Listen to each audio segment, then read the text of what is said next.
Hey, what's up, y'all? Welcome to this week's episode of the Stay Human podcast. And we are on the ever just expanding and relentless mission to bring people to you under our premise, which is that there's no one that you wouldn't love if you knew their story. And this person that we have today has an incredible story. He's a beloved commentator, journalist, host, and Emmy-nominated producer, best known for his work across Vice, ESPN, ABC, Nat Geo, Red Bull Media House, and beyond. He's just relentlessly curious narrator of the human experience, and he thrives as a Black man who has historically been the only in the spaces of action, sports, and entertainment. He's the son of African jazz legend and activist, and one of my favorite artists of all time, Hugh Masekela. His roots are in South African, as they are in New York City and San Diego. So please welcome to the show today. This is Selema Masekela. How you doing, Selema? I am fantastic, man, and I'm blessed to be able to spend this time with you. I love the premise of your show, man. That's a very, very strong, like that hit me right in the chest. If you knew anybody's story, you wouldn't be able to help but love them. I was like, damn, that's about as like an unassailable truth as I've heard in a long time. Thank you, man. You know, your story is so remarkable, and you're one of the people that I admire the most. I mean, kind of from afar, you know, I got this like man crush on you, you know, because I consider you to be just like a true Renaissance person, and you come from a lineage of people, and your father, and the history of South Africa that is so rich in both standing up for what's right and also finding creative outlets in music. And then you've done all three and taken it into like the area of sports and entertainment in that way. And, you know, I kind of consider you like almost like the Jackie Robinson of action sports. I was thinking about it this morning. I was like, you know, action sports, it's, you know, I grew up in Davis, California, Northern California, a small college town. Everybody skateboarded, everybody rode bikes, but it was never like a sport. It was just like a thing that we did, you know? And then when it came on to like TV, it was like suddenly there was like people that looked like my next door neighbor who were becoming famous athletes. But I grew up around a lot of white kids and a lot of white families. There was also Black kids who skateboarded, but we didn't see them in action sports at the start. And then you came along, and your voice was there, your face was there, you're so strong, and so, you know, you're just such a likable person that you really broke open doors, I think, for a lot of kids to dream beyond just riding a skateboard in their front yard. So I want to go back and we'll start at the beginning, and then we'll work our way up to all that. But I want to start with your name. You know, because for so long people knew you as Sal, but recently you've chosen to use your given name, Selema, and so let's start with that. First of all, man, thank you for that beautiful statement. I didn't know when I decided to stay as close to my passions as possible instead of getting a job or figuring out how to be the most safe, that it would lead to any of the things that have taken place in the last 25 years. And I still marvel at it every day, you know, listening to you say those things. I'm like, how, you know? But my name, Selema, it means harvester or planter. And it was my grandfather's name in South Africa. My grandfather was the original Selema Masekela. And because of apartheid, my father was a political exile for 30 years. So he was away from South Africa and couldn't go home without risking imprisonment or possibly death. So I didn't meet my grandfather until I was 19 years old. And in those 19 years, I grew up in New York City until I was about 15, 16. And I had this beautiful benefit of growing up with everyone. I lived in a neighborhood of Puerto Ricans and Dominicans and Black people that were descendants of chattel slavery, and then Black people who were immigrants from all over, from the Caribbean and Africa and Eastern European folks and Jews. And we grew up in a manner where there was no bias to what we brought to the table culturally. So we learned how to bathe in each other's music and traditions and food and dance and clothing. And I grew up just thinking that that's what the world was. I used to joke all the time, like, where I grew up, everybody had a fucked up name. And when I say a fucked up name, like a name that wasn't, John or Stephen or Nancy or Susan, and didn't end in Smith or Johnson, your traditional quote unquote American names. And when my mother and stepfather moved from New York to New England, and then from New England to Southern California, it was the first time I found myself in places that were, I wouldn't even say predominantly white. They were white. Mm-hmm. And I was the only kid that looked like me in those schools. And one of the first things that I noticed consistently were people sort of butting up against my name and being like, what kind of name is that? And, that's hard. Mm-hmm. How old were you at that time? I was 15, 16 years old. Okay. Yeah. So and it was always this, the peak of your adolescence, which is right. Really hard time for anybody just to do anything. And you're finding like your definition of who you are.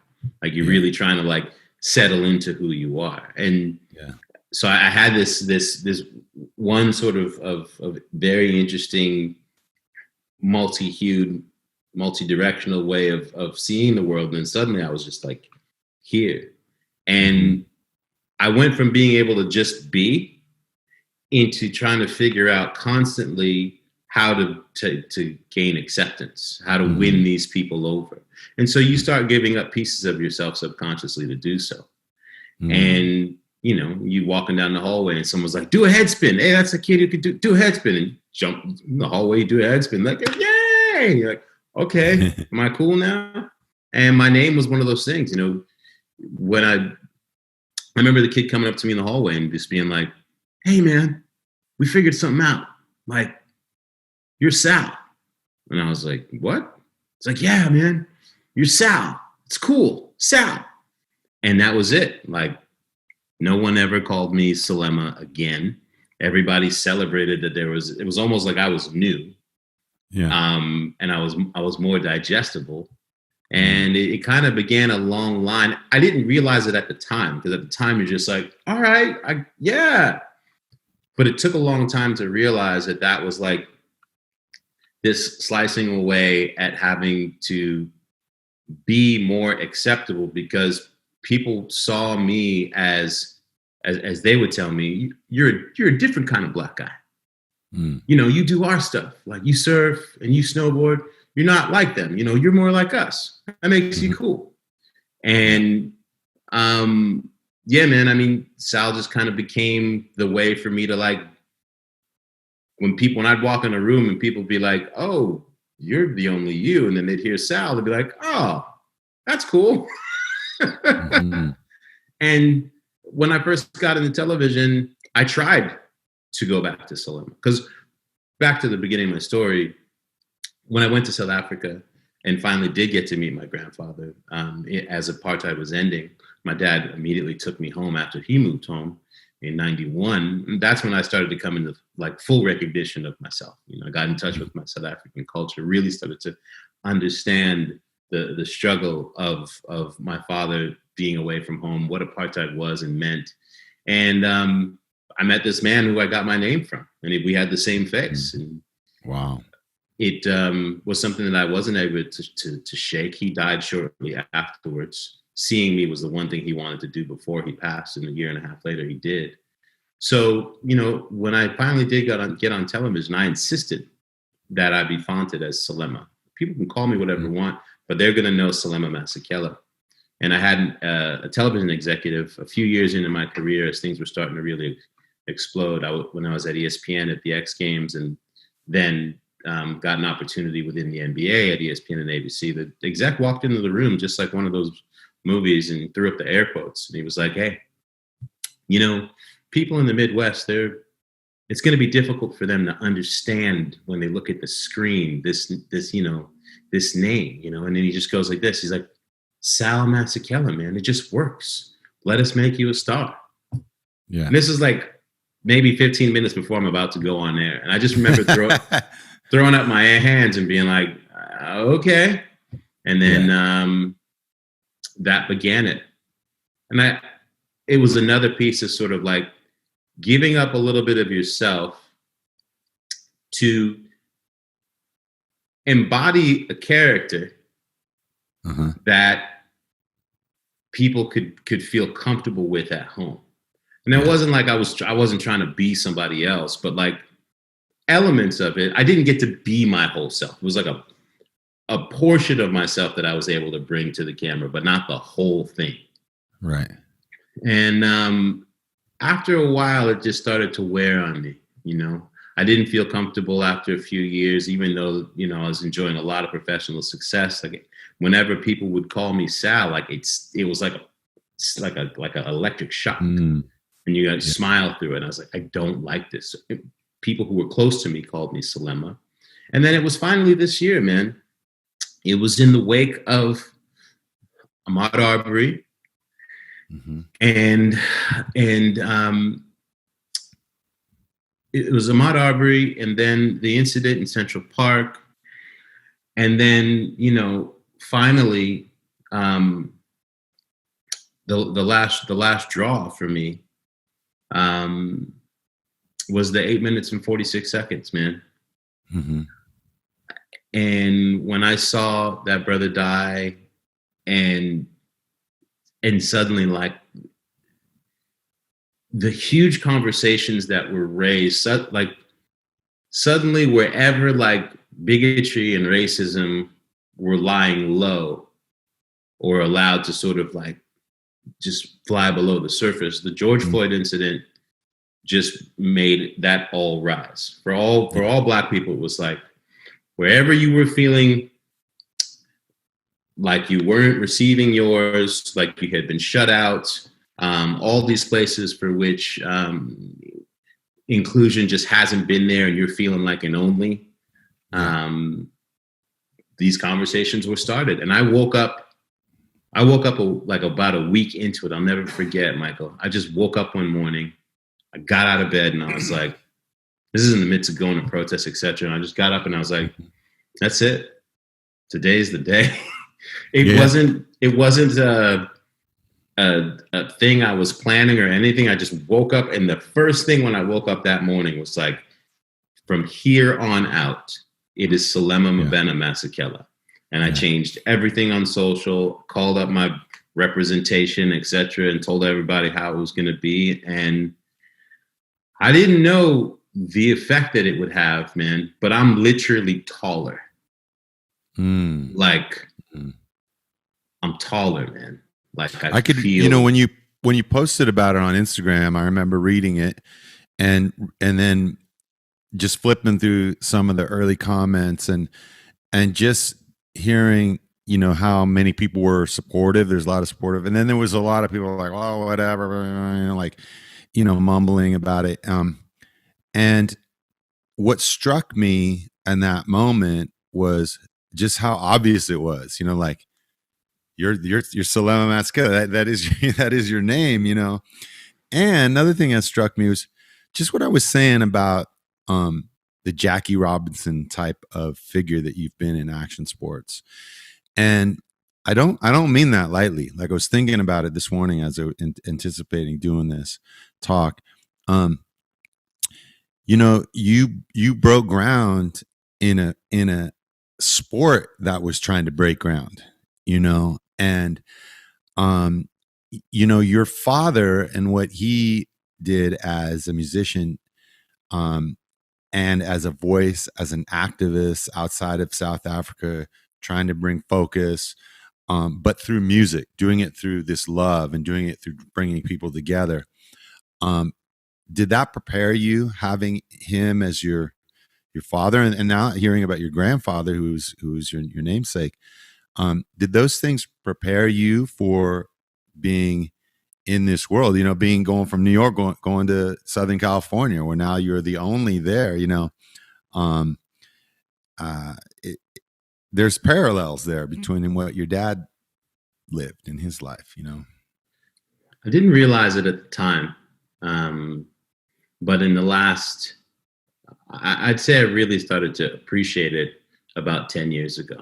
Like once I'd been on the track for a minute, and my dad and I did a trip together in South Africa for the World Cup. We did a documentary, a road trip through South Africa for ESPN for the World Cup of soccer in South Africa for like 3 weeks. It was the first time we ever got to drive through the country together. And it was my dad who actually pointed it out to me. And you know, you always want, you're trying to get we hope to have our parents' approval at some point. And I couldn't have taken like a more like on the surface different path, right? Mm-hmm. I'm the son of this like legendary musician. I had started in music, and then I did the thing where I was like, this is really hard with the shadow. Oh, here's my music over here. And everybody being super confused. My dad especially was like, what do you mean, man? You're just gonna surf. Okay, well, like, how do you make money when you're doing it? And he was the first one that actually like, he was like, okay, it's cool if like this is what you're gonna do, but if you're not pro,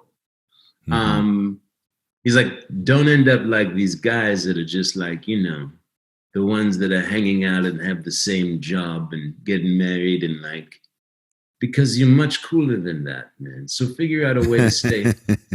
Figure out a way to get into it, man. That's all I ask. Like, if you're gonna do it, like, go all the way and figure out what that means for you. And he kind of gave me the license with that, even though I didn't know what I was gonna do. That would end up with me getting a job, literally answering the phones at Transworld Snowboarding and Skateboarding magazines. Is that where you got your start? That's where I got my start as a receptionist. Okay. Which was like, to me, it was like, I've won everything. I work at the Bible, you know. Yeah. But that began my journey. But going back to your question, my dad's path and having to be resourceful, nimble, having to pivot, and having to like show up in spaces where he didn't have any really reference to what was going on, and like learn. And my dad was also relentlessly curious. Mm-hmm. So he'd go to a place and be amongst people. When my dad landed here, right, he left South Africa in like the explosion of apartheid and lands like right into the fire of the civil rights movement in 59, 60, like shit is bubbling. Just for a second, if we could, just so people who might not know or be familiar with your father's music, can you just give like a little backstory of your dad and his hits and songs people might know and what he did? Yeah. So my father was a trumpet player and a flugelhorn player and a singer. Came to America in 1959, went to the Manhattan School of Music. Harry Belafonte made it possible for my father to come to America because another South African artist by the name of Miriam Makeba, incredible singer, had come the year before. And she said, Harry, if you think I'm good, you need to get Hugh. We need to get Hugh over here. My dad had gotten a way out of South Africa into London, and then Harry sent for him, flew him to New York, put him through, and got him into the Manhattan School of Music. And you know, it's at the time it's like Dizzy and Mingus and all these folks. My father's in this great time of bebop and jazz in New York City. But those musicians, when he would like be playing his traditional music, they'd be like, man, Hugh, don't play our shit. Play your shit, man. That shit's amazing. Yeah.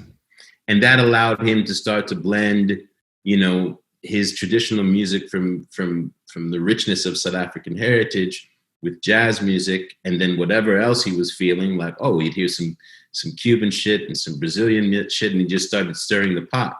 And his first big hit that sort of changed things for him entirely was in 1968 with a song called Grazing in the Grass.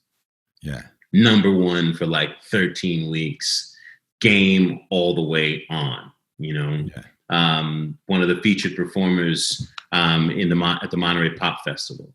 And he began a long succession of like making great albums with all different types of musicians, and really being the father of one of the fathers of what people would call world beat, you know. And, you know, he had a huge dance hit in the early 80s called Don't Go Lose It Baby. That was like a huge London and Studio 54 like smash, you know, people remixed the fuck out of it. He co-wrote the musical Serafina, which was a huge Broadway smash. He made it possible for Paul Simon to make the Graceland album. And then went on tour as a featured headliner of the Graceland tour. My dad took me out of school as a roadie when I was 15 years old on that tour. He just had an incredible career, and he played his heart out. He never stopped reinventing himself musically, up until prostate cancer got the best of him, and he passed away January 23rd, 2018. But we had like a sort of interesting earlier part of our life, as far as our relationship was concerned. My father was a real hardcore rock star, and everything that came with that in the 60s and 70s, he embodied with the, you know, substance and drug abuse. And you couple that with being like homesick, and grieving his home, but having to do so quietly.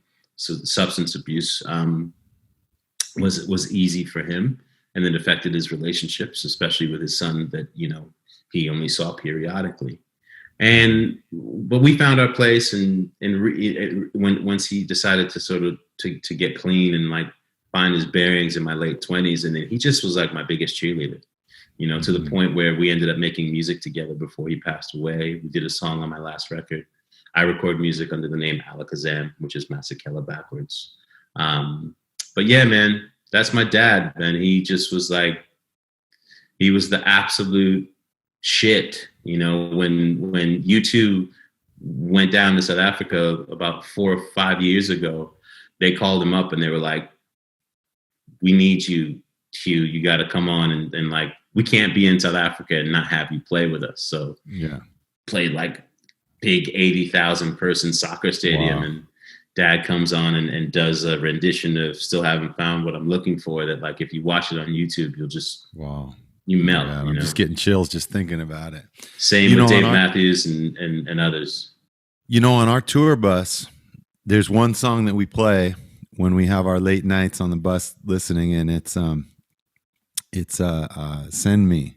You know, and my band and I, it's kind of like our theme song. We get together and we get a guitar out or we'll put on the recorded version. There's a great live version. I forget what it is, but some festival that's like a 11-minute version or something. We play that song, and the lyrics are really profound to me personally, but also to everybody in my band. And they say, you know, I want to be there when the people start to turn it around, when they triumph over poverty. I want to be there when the people win the battle against AIDS. I want to lend a hand. I want to be there for the alcoholic. I want to be there for the drug addict. I want to be there for the victims of violence and abuse. I want to lend a hand. Send me. And yeah, there you go.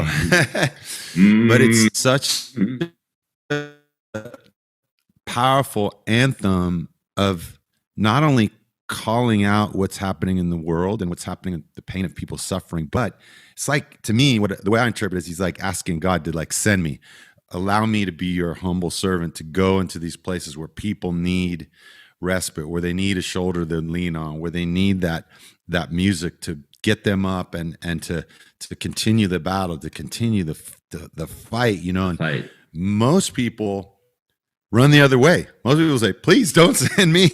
I'm the last guy that want to be there. But in this song, your dad he's like, he's summoning the courage, you know, to say, yeah, send me. I want to be there. I want to be that prayer for other people. That was his calling, man. Like, during all those years, those 30 years that he was on the road teaching people about Africa and teaching people about South Africa through the music and making them curious, you know, of what was behind the wall of apartheid. All he would do was advocate for oppressed peoples around the world. Like, he would give these dissertations. Like, when he'd come to a place, he would give dissertations in between songs about the shit that was happening where they lived, and who was he called it catching hell. And he would say to people, as much as I'm happy that you're here to listen to this music, man, I'd be much happier if when you leave here, you figure out who and how you can lift up others. You know, that was his shit. And he was relentlessly curious. You know, at his funeral, one of his friends said, you know, my favorite thing about Hugh is that he wasn't a cultural chauvinist. And I remember just being like, oh shit, yes, that's exactly who he wasn't. Like, as much as he wanted people to like appreciate and understand and love and hold up Africa, he didn't want it to be above everyone else. He literally said, I just want us to sit in the same weight of conversation as all these other cultures that we are influenced by, etc., and like accept and understand, like, because all these other places are amazing. Imagine if we all party together, what the possibilities are, in that love of commonality of one another, and then empathy and compassion for like people who are going through shit, which is again why, you know,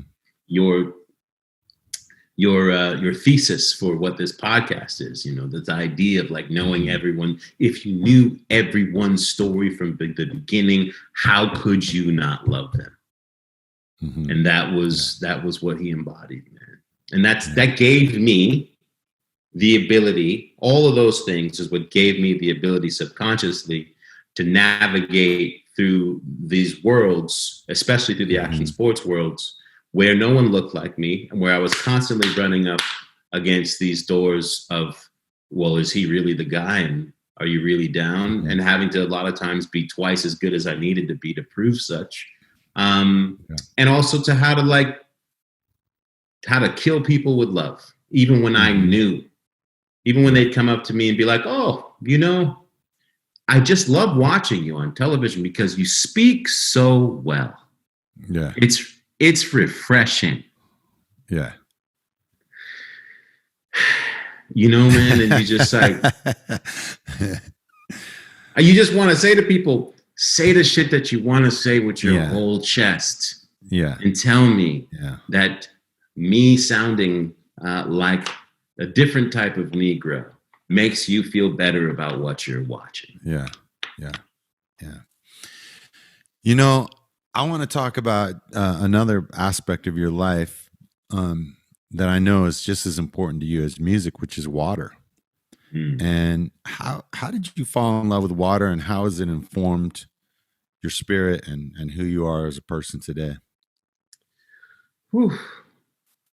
My dad taught me to swim at the Chateau Marmont in 1977. Wow. And his assistant coach in teaching me to swim was Leonard Cohen. Oh, wow. I guarantee you that you are the only action sports star who has those two coaches. You know, they had bungalows next door to each other that summer, and I flew out to LA to hang out with my dad. He was working on records, and like, yeah, man, I swam in that pool every day for like 3 weeks, and I just fell in love with water. And then I grew up in New York City. In the buildings I lived in Staten Island, we were the only ones who had a pool, and none of the other kids, unless you lived in our buildings, you couldn't fuck with our pool. And so because of that, like we had all these crazy like hood games that we played in the pool where we tried to kill each other, essentially. You know, we require you swimming underwater and like people trying to like, you know, pull you to the surface, but you got to get to the other side without getting pulled to the surface. And so we didn't realize it, but we became watermen. Like we were really watermen. So my mother and my stepdad made sure that we went to Cape Cod like once a year for like a week and a half. They saved up. They were very very, you know, lower middle class means, but like my mother made sure that I got exposed to the beaches and that we were there. And we were always, you know, the only Black family for miles when we went on these vacations. My mother was just like, y'all are going to see us and we are here. So grateful to her that, and my dad, my mother especially, always made sure that spaces where people didn't look like me, I didn't have any trepidation.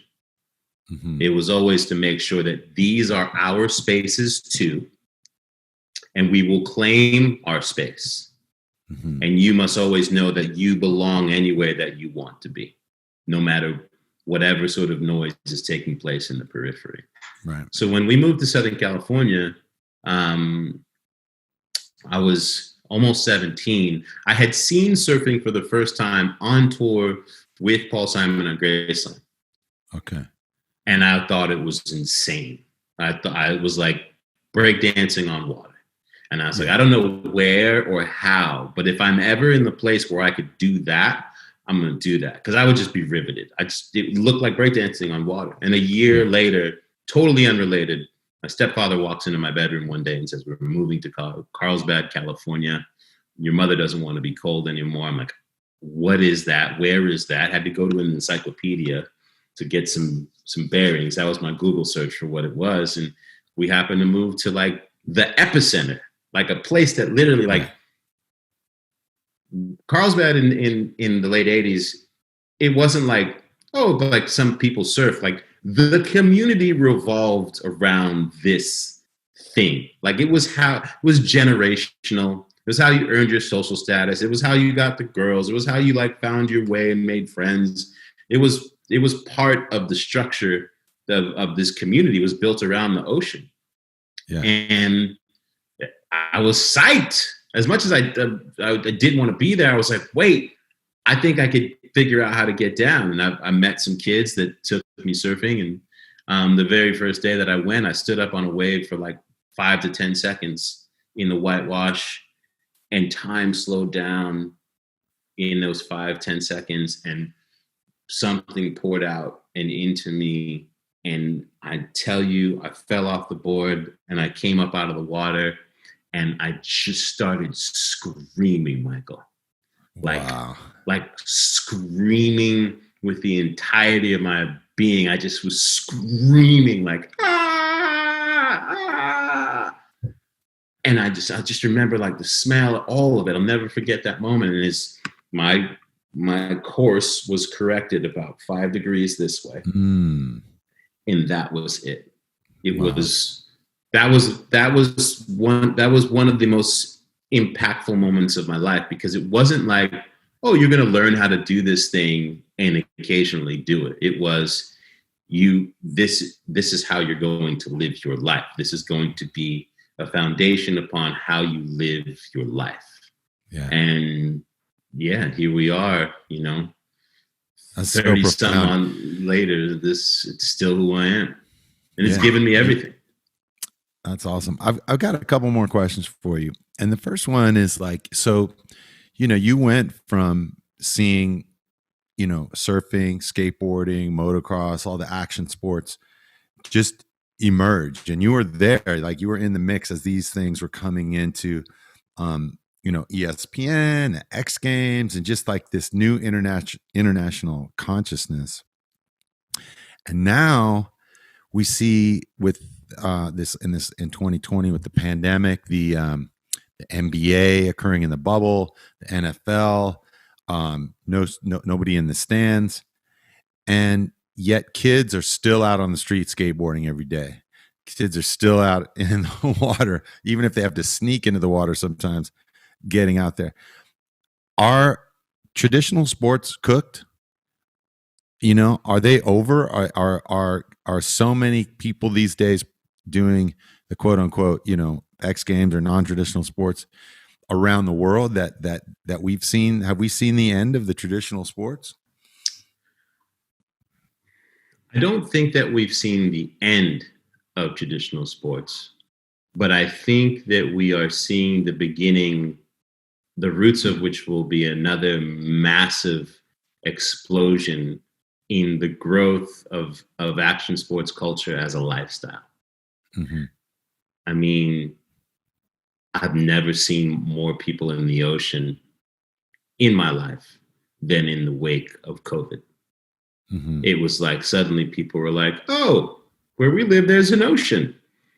I want to go do that. And then they got that thing. And now they're out there and it's almost like a new version of what surf culture looks like, because it's people who are getting it in like their late 20s, 30s, even like me, 40s. I'm in my early 50s and I just started surfing. Right. And I have a drive and a passion to do it and to learn it. And yeah, it alters. I think it really like it hits you at a vibrational level, so that you're chasing a feeling as opposed to like going out to win something. And then you're able to take that vibration, right, and come back and you're able to apply it in all these other aspects of your life that you already thought you were like performing at the full capability, and suddenly you're like, oh shit, I can go here, right? It allows you to like pitch in different directions. Yeah. And it's cool to see what's taking place. I mean, I'm seeing it with mountain biking, skateboarding. I was talking to Eric Costin, legendary skateboarder. He's like, my skate company is basically on hold because we can't get everything that we need right now. Like, it's hard to get wheels. It's hard to get bearings. It's hard to get grip tape. Like, manufacturers are just like, they can't make the shit enough. To get a mountain bike right now is virtually impossible, or a kayak or a tent. And yeah, there's this appreciation that's taken place during this time of people wanting to get outside and experience shit that I think that they just looked at as like, oh, that's for those people, or you got to be crazy. And now people are like, oh, this is how they live. Yeah. This is not just something that you do. This is how you live. Yeah. And you know, one of the themes, one of the themes that we have here, actually, it is the theme of our hotel. Is, well, music is one of them, but we've always been a yoga retreat center here. But in the last year, we've really expanded our focus to be about the joy of wellness. And what I mean by that is, like, people think of, like, it used to be before COVID, people would think, oh, if I eat an organic salad once a week and go to a yoga class a couple times a month, like, I'm well, you know. But then people realize, man, if I don't take care of my health, I could fucking die, you know. And if I am on quarantine and I'm not able to go out and do things that I'm used to doing, or see people I'm used to seeing, my mental health suffers, and I find myself in this depression. And so what I mean by, like, the joy of wellness is like, I'm not joining a 3-on-3 basketball league to try and win, you know, a trophy, you know, like, I'm 54 years old, but I love going out and I love shooting baskets, and I do it every day. And the same thing is with the curiosity that you described of your father. I have a friend, Chip Conley, who's a really amazing thinker, and he talks a lot about elders, modern elders. And one of the attributes of a modern elder is to have that curiosity, because it's the idea that as soon as you stop being curious about stuff is when you start to age. It's like, we all know people who are 35 years old who've pretty much just packed it in. They've just resigned. It's the same routine every day, the same beer after work, the same football game on Sunday. It's like they've packed it in terms of their self-education, in terms of their curiosity, their lust for trying new things in the world. And I feel like what action sports do is tap into that joy of wellness. It's like, it's different than just, okay, get up and run 50 miles, or get up and do 200 push-ups, or get up. There's part of that. There's part of it that goes into it, but it's because you want to be a better paddler, or it's because you want to be stronger getting up the hill on your bike, or there's like a reason to. And finding that joy in a sport that isn't about competing against other people, it's really about just bettering yourself, is what I feel is the allure of action sports. And when you get to see the X Games, you get to see it done at the best level. And so it reminds you, it goes, oh man, I remember when I stopped skateboarding and I was 13, and I'm doing the same trick I was doing when I was 13. Now I can do a trick that I could have been doing if I was 14, but now I'm 54 and I'm able to pick it up again and do it again, you know?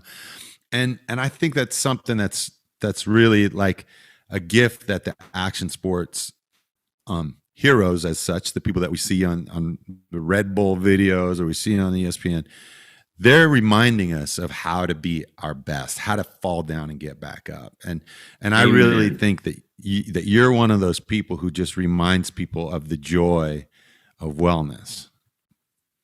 I appreciate that, man. I've had some incredible examples, you know, of what's possible. You know, I think you've met Brad Gerlach before. Mm-hmm, yeah. And he's somebody to me who's just like, he was like a big brother. He's somebody who helped me get a lot better at surfing because he was so passionate about technique. And this guy's in his mid-50s and he surfs circles around dudes that are so much younger than he is. You know, Mark Akalupo is another one. The Birdman, Tony Hawk, what he's doing at 52 is like, I'm like, all right, dude, like I got no choice but to get up. And it just, I said to someone the other day, I said, I got out of the water. I had gotten a particularly good wave early in the session. And I said to my friend, we'd only been out for like 10 minutes. I looked at him. We were sitting in there in between sets. I was like, bro, I could go back to the car right now. Yeah. I'm good. And he looked at me. He's like, really? I said, yeah, I'm not going to get a better wave than I just got. And my tone is set for the day. Anything else is a bonus.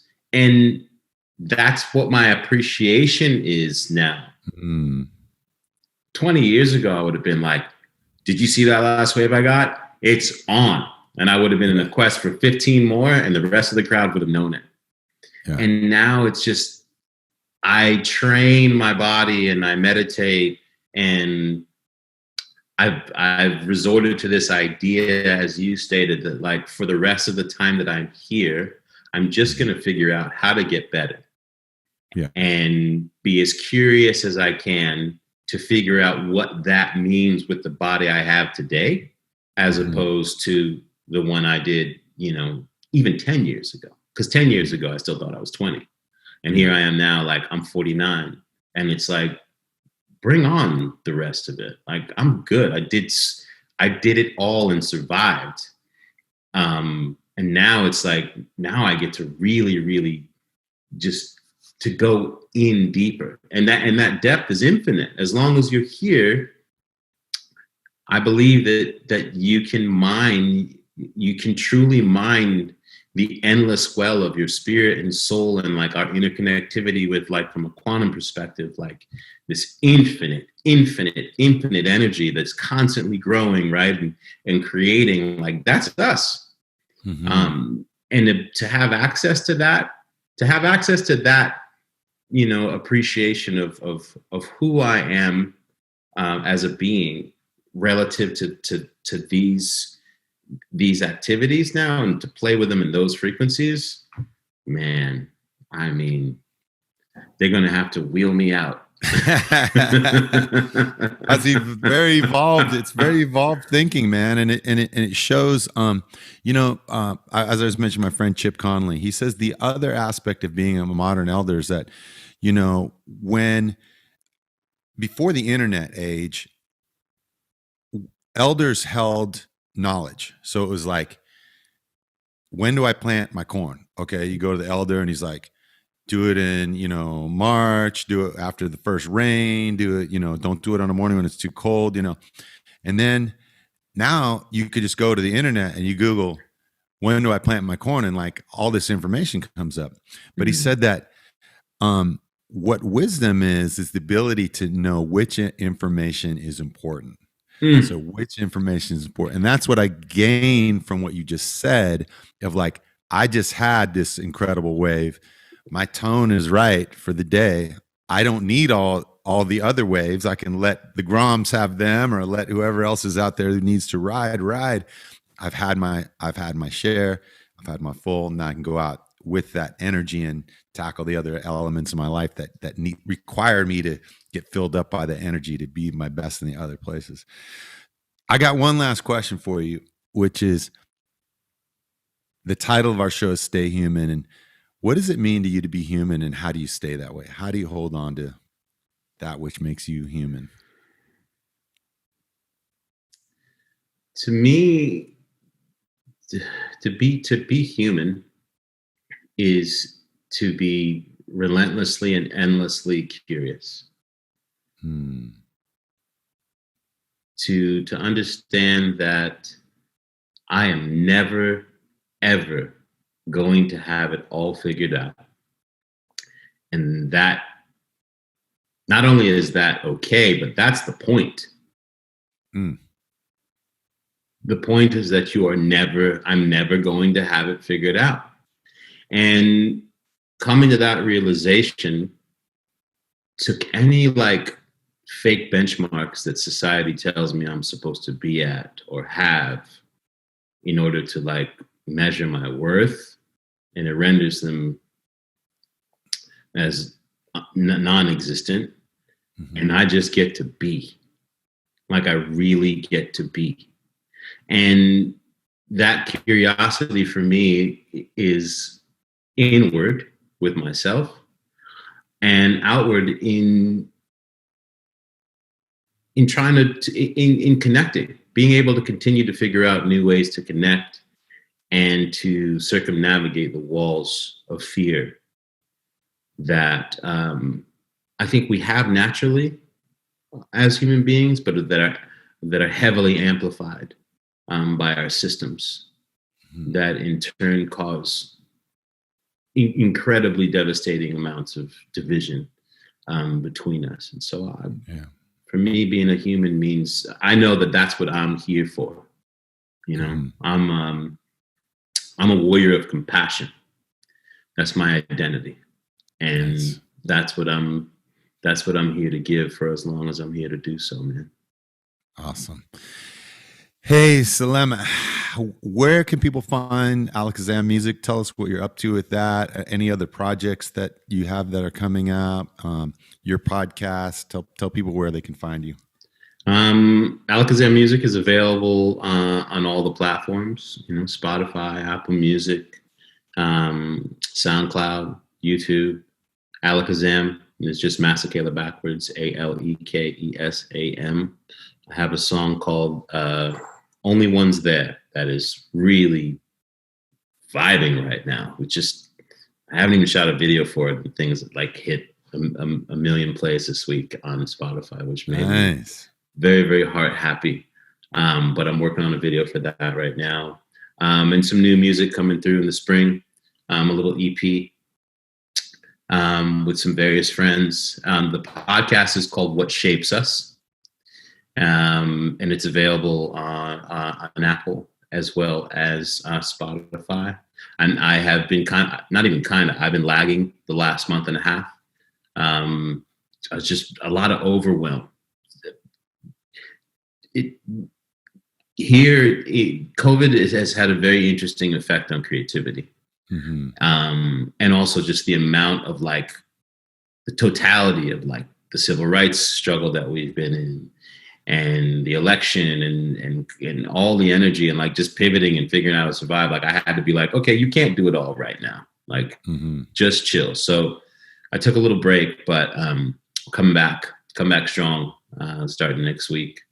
Been banking some nice episodes, and it's we're in a similar.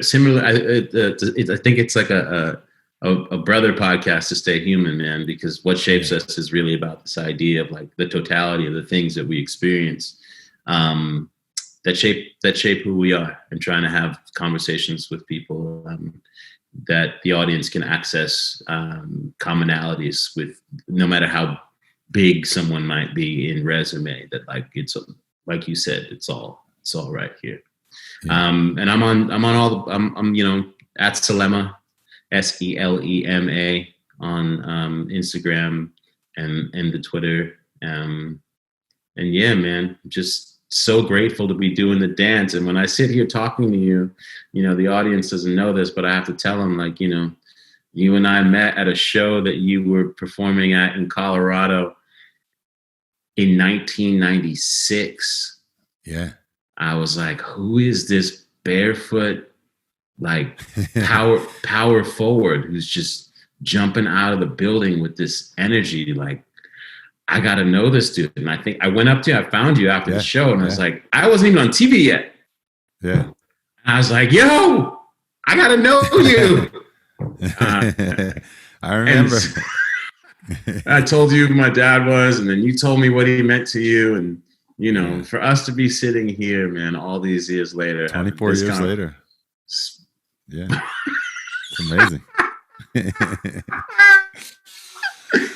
Well, Selema, thank you so much, man. And man, it's just an honor to know you, and it's an honor to see your journey, and it's an honor to hear these details about your life that I never knew about. So everybody go out and tune into What Shapes Us podcast and find Alakazam music, and just soak up his Instagram. His Instagram feed is really great. There's a lot of humor there. There's a lot of storytelling. There's a lot of insight about what's happening in the world. And it's all done, as he says, from that compassionate warrior place. So thank you for Selema for being on Stay Human podcast today. Peace. Thank you, brother.